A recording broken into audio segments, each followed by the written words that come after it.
आता दुसऱ्याचं काय झालं? पण पुढच्या 5 ते 7 मिनिटात आम्ही प्रयोग सुरू करायचा प्रयत्न करू, तेवढी कळस होता. बापरे, काय पाणी आहे! असा पाऊस पहिल्यांदाच पडत.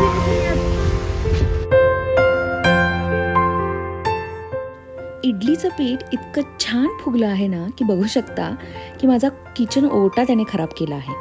खरं तर मी हे वेगळ्या डब्यामध्ये वगैरे ठेवायला हवं होतं. पहिल्या नारळाचं काय झालं? पहिला खराब. आणि आता दुसऱ्याचं काय झालं? आता तिसरा. चला चला, नाही चला तिसरा नारळ घ्या. पहिला नारळ दाखवते मी तुम्हाला. लिटरली खराब झाला. केवढा मोठा नारळ होता, डीमार्ट मधून आणलेला. हे बघा, एवढा मोठा नारळ होता, चिरलेला होता. बघू हा पण. अरे, हे डीमार्टचे नारळ ना असे सोलून ठेवलेले असतात, त्यामुळे हे असे क्रॅक जातात. चला, तिसरा नारळ नासका निघालेला आहे. द्या फेकून. विकतचे नारळ फोडून झाले. एक चौथा फोडा, 3 नासके निघाले. वजन पण आहे. आता हा आहे घरचा. किती फोडले आपण टोटल? 3 फोडले. हा चौथा आहे का मग? हा चौथा आहे. अरे बापरे. तिथं अजून एक. आणि हा मोठाच्या मोठा आहे. हा नक्कीच चांगला निघेल, कारण हा आत्ताच आणलाय ना, ताजा. केवढा मोठा नारळ आहे.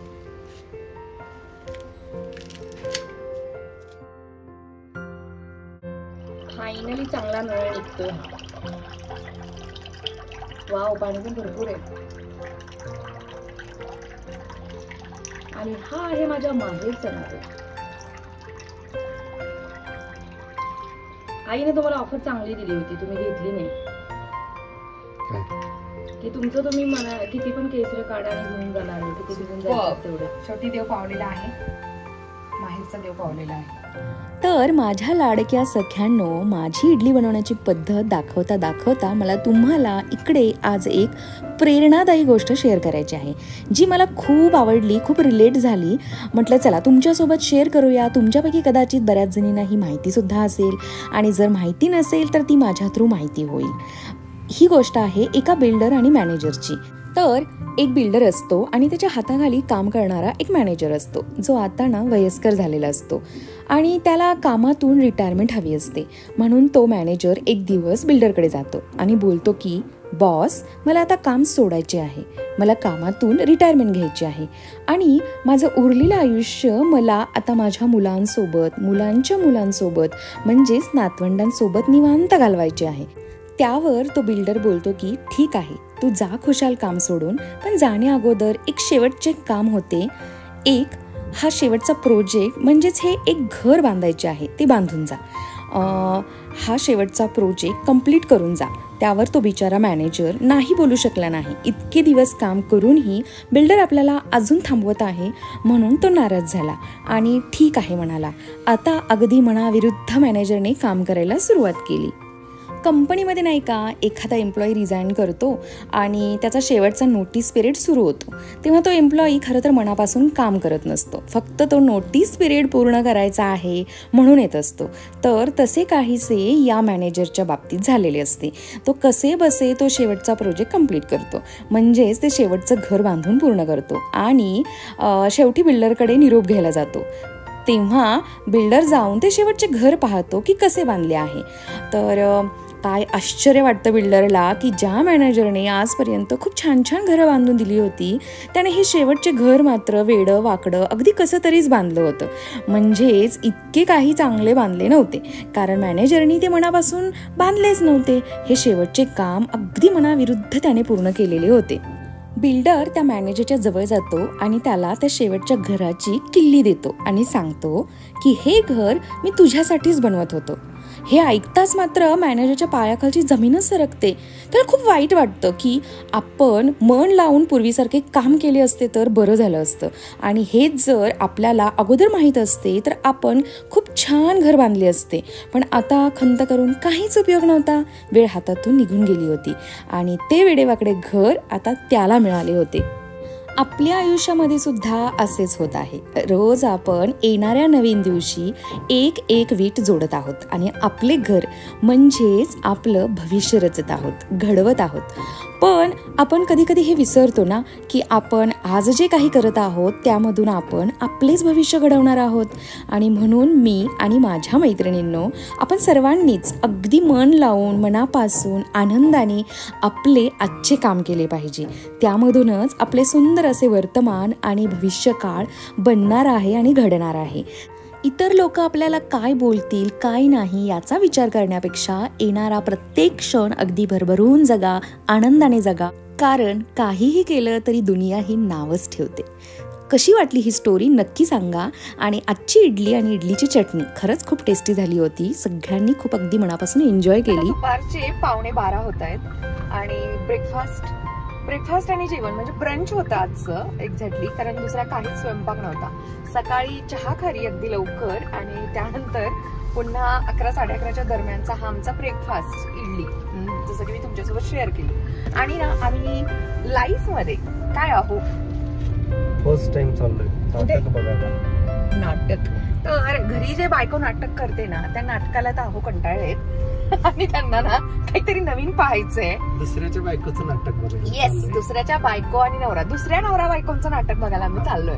आमची आवडती मराठी जोडी प्रिया बापट आणि उमेश कामत यांचं नाटक. आता कळलंच असेल तुम्हाला की नाटक कोणतं. तर सध्या जे सुरू आहे जर तरची गोष्ट ते पाहायला निघालोय आम्ही. आणि खरंच पहिला एक्सपिरियन्स असणार आहे आजचा आमचा, म्हणजे थिएटरला जाऊन नाटक पाहण्याचा. पुण्यामध्ये आम्ही राहायला लिटरली 2008 साली डिसेंबरमध्ये आलो, म्हणजे 2009 पकडा. तेव्हापासून आम्ही प्लॅनिंग करतोय बरं का, तेव्हापासून. पण योग बघा कधी आलाय 2024 मध्ये. तुमच्यापैकी कोणी कोणी असं थिएटरला जाऊन नाटक पाहतं आणि कोणती जोडी आवडते किंवा कोणतं नाटक तुम्ही पाहिलेलं सगळ्यात जास्त चांगलं होतं, आवडलं, जे मला तुम्ही सजेस्ट करू इच्छिता, सांगू इच्छिता, ते नक्की कमेंट करून मला सांगा. कारण आता इथून पुढे आम्ही ठरवलंय की नाटक हे थिएटरला जाऊन पाहायचंय. चला कसं वाटतंय हे नाटक मी तुमच्यासोबत नक्की शेअर करेन. की गाड्यांची लाईन आणि एवढी गर्दी आहे बघा, गर्दी प्रचंड गर्दी. कलाकारांना भेटू शकतो असं सांगितलं त्यांनी. म्हणजे नाटक संपल्यानंतर का पाठच्या बाजूला पडदा पडल्यावर बोलले.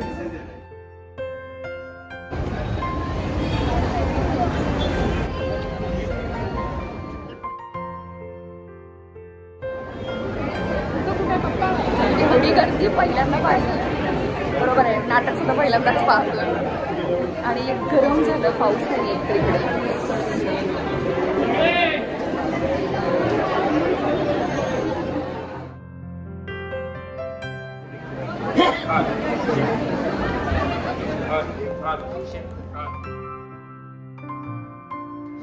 फायनली एकदाच गर्दी. अगदी हाऊसफुल आहे थिएटर. बघू शकता तुम्ही, खूप गर्दी होती. अगदी एक सिंगल सीट सुद्धा रिकामी नव्हती.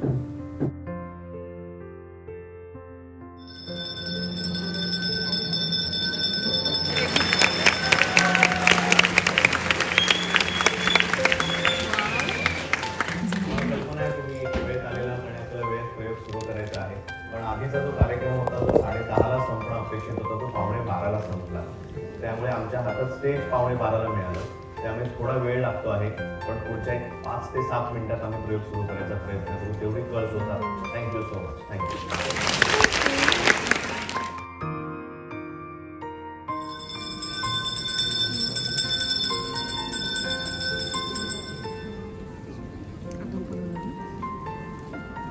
सर्व रसिक प्रेक्षकांनी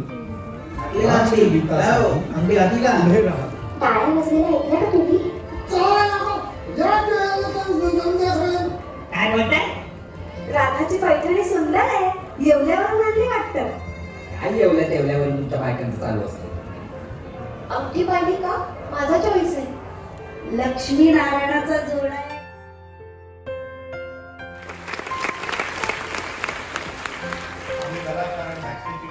प्रत्येक प्रयोगाला उपस्थित असतात, पण कधीतरी आमचे लेखक दिग्दर्शक उपस्थित असतात. आज सुदैवाने आमच्या लेखिका या प्रयोगाला उपस्थित आहेत. मी त्यांना बोलतो, लेखिका इरावती कर्णे.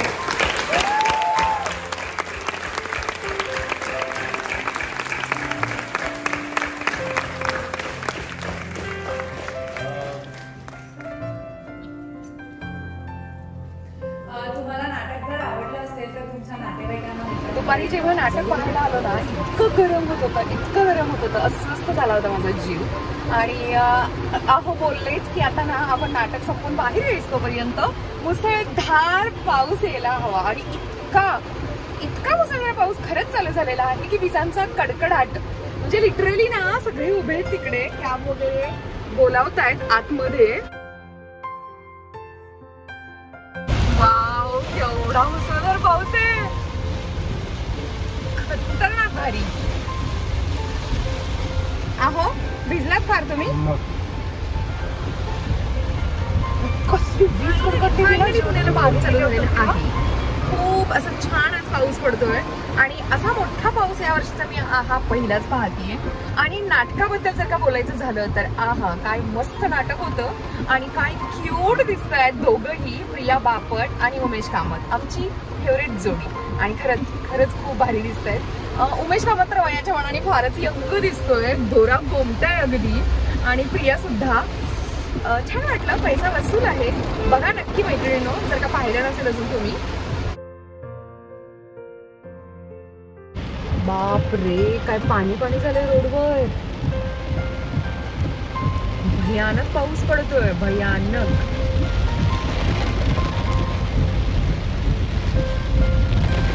लिटरली रोडचा अंदाज येत नाहीये. ऑटो बंद पडतायत, ही बंद पडलीये बघा ऑटो, बिचारे थांबलेत. अरे कुठून रस्ता चांगला आहे, कुठून खड्डा आहे, कसं गाडी इथं तर फार. ओ माय गॉड, पहिल्यांदाच एवढं पाण्यावर घातलीये गाडी. निघालो टेन्शन आलं खतरनाक. म्हणजे असं जीवावरती दगड ठेवून उदार ठेवून खड्ड्यात घातली गाडी. म्हणजे ना लिटरली समोरच्या गाड्या अर्ध्या बुडलेल्या दिसत होत्या. टायटनची तर काय हालत झाली होती. हा, आमची जर टायटन असती ना तर मी नक्कीच घालू दिली नसती. ह्या गाडीची हाईट थोडी जास्त आहे म्हणून ठीक आहे ऍटलीस्ट. भैया अजून पण पुढे भरपूर पाणी आहे. बापरे, काय पाणी आहे. असा पाऊस पहिल्यांदाच पाहते मी तुम्ही. लिटरली एका पाण्यातून बाहेर पडतो तोपर्यंत दुसरं पाणी. गावाला जसा ढगफुटी सदृश पाऊस होता तसाच सेम टू सेम पिंपरी चिंचवडला आज लिटरली ढगफुटी झालेली आहे. लिटरली एवढं पाणी रस्त्यावर मी पहिल्यांदाच पाहिलं की गाडी घालायला सुद्धा ड्रायव्हर लोकांना त्या पाण्यामध्ये भीती वाटत होती. आणि आमचे ड्रायव्हर तर गाडीला फारच जपतात. या हृदयावर हात ठेवून गाडी घातली. खतरनाक पाऊस आणि डेअरिंगच होतो गाडी घालायला. कशी बिशी गाडी घातली. बघितलंस का तो ट्रक, निम्मा ट्रक भिजला होता, निम्मा टायर बी डाव्या बाजूला. पण आपण रिक्षावाल्यांच्याकडे बघून गाडी घातली. रिक्षा आणि आमच्या समोर ही एक बलेनो चालली आहे. बलेनोच आहे. हा, तर या गाड्या जाऊ शकतात तर चला आपण घालू शकतो या बेसिसवर आम्ही घातली गाडी. पण खरंच डेंजर पाऊस पडलाय आज, भयानक. विंडो ओपन करून मला ते बाहेरचं पाणी वगैरे शूट करायचं होतं पण पाऊस येतो खूपच म्हणून मग मी नाही केलं. इतकं पाणी आहे, बापरे बाप. आणि हो, माणसाला काहीच सहन नाही होत ना. गरम होतंय. पाऊस हवाय ओरडत होते मी. आणि आता काय म्हणते मी, आता नकोय पाऊस.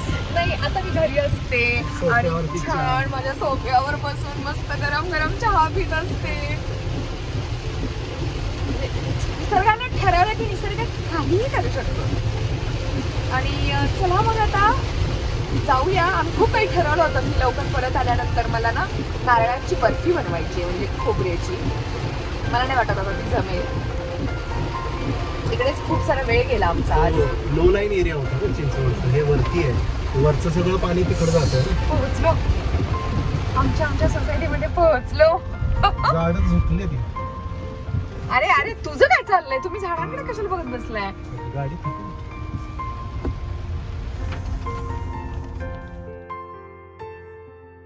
आलो एकदाच, पोहोचलो. मेन म्हणजे गाडी ड्रायव्हरच्या जीवात जीवाला हुश झालं एकदम की आमच्या एरियात कुठे पाणी आहे का, की आमची ही फेज 2 उताराला आहे. आम्हाला असं वाटत होतं की इकडे पण पाणी वगैरे, तर नाही, एकदम क्लिअर आहे सगळं.